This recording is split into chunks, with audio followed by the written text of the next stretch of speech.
J'ai donné comme titre à cette sculpture « Le parfum des anges ». C'est encore une phrase tirée de Baudelaire qui reste pour moi un maître de la sensualité exprimée en poésie. Avec cette sculpture, c'est une nouvelle plongée dans l'univers du sensible, du drapé, de la subtilité des matières souples qu'il s'agit de restituer dans le bloc de bois, qui était récalcitrant en l'occurrence pour celui-ci.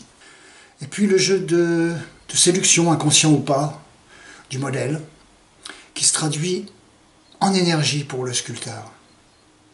L'énergie pour créer l'ébauche, qui se pratique toujours par un effort un peu violent, brutal, pour aller chercher la forme dans la masse. Jusqu'à ce que le travail de sculpture, de finition des dentelles, des bretelles fragiles, assouplisse le geste. C'est pas non plus un rapport de force entre la matière et la main.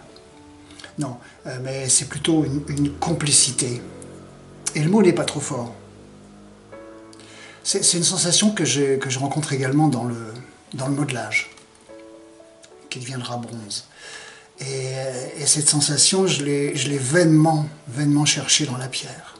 Voilà. Le parfum des anges va se disperser dans la nature. Je me sentirai encore une fois un peu orphelin.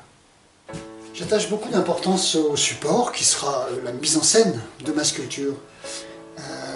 J'ajoute de plus un panneau amovible, avec un modèle photographié, qui présente le sujet qui est sculpté, qui est sculpté,